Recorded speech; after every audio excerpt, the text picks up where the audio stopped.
Hi అండి, good morning. ఈరోజు మనందరికీ ఎంతో ఇష్టమైన పాలకోవా తయారు చేస్తున్నాను. పాలకోవాకు కావలసిన పదార్థాలు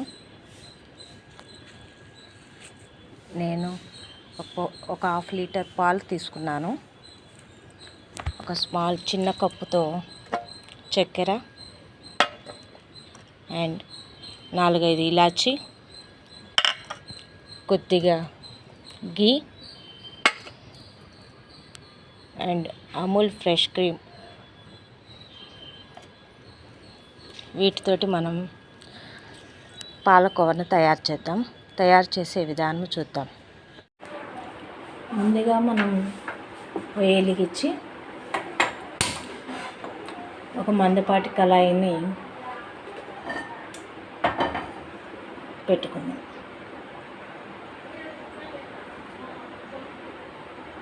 మీడియం ఫ్లేమ్లో పెట్టుకొని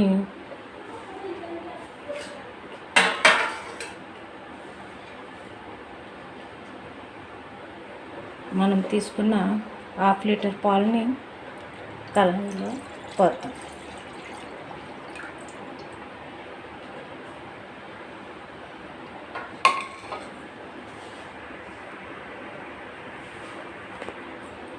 ఒక పొంగు వచ్చే వరకు కొంచెం సెగబెట్టుకోవచ్చు.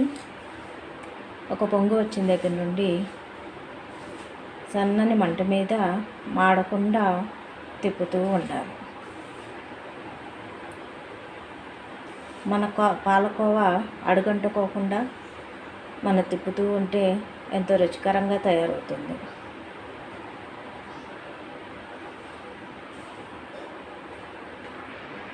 చూసారుగా, ముందుగా మనం కళాయి పెట్టుకొని పాలు పోసుకొని మీడియం మంట మీద ఇలా పాలు కుక్ చేస్తూ ఉండాలి. ఒక పొంగు వచ్చే వరకు. పొంగు వస్తుంది, చూసారు కదా. ఇప్పుడు మంటని సన్నని మంట పెట్టి మనం కలుపుతూనే ఉండాలి. ఎక్కడ అడుగంటుకోకుండా మనం ఇలా తిప్పుతూ ఉండాలి. దగ్గర పడేంత వరకు కూడా మనం ఇలానే తిప్పుతూ ఉండాలి. అప్పుడే మన పాలు అడుగంటకుండా మాడిపోకోకుండా మంచి కలర్తో మంచి రుచికరంగా మన పాలకోవా తయారవుతుంది.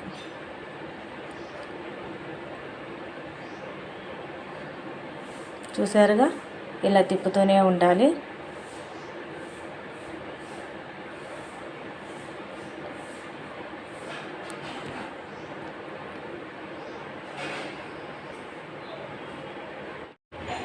చూసారుగా, మన పాలకోవా దగ్గరగా వచ్చింది.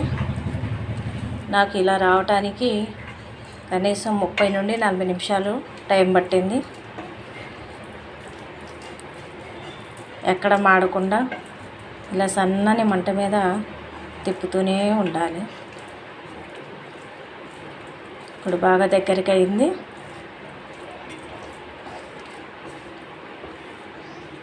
దీంట్లో మనం గ్రైండ్ చేసి పెట్టుకున్న ఇలాచి, చక్కెర పౌడర్ వేసుకుందాం.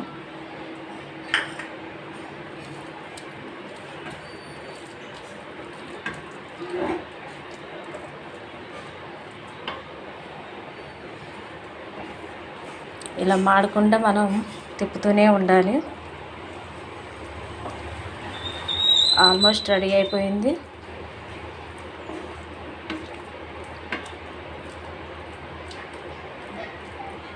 మరింత టేస్ట్ రావటం కోసం నేను అమూల్ ఫ్రెష్ క్రీమ్ వేస్తున్నాను.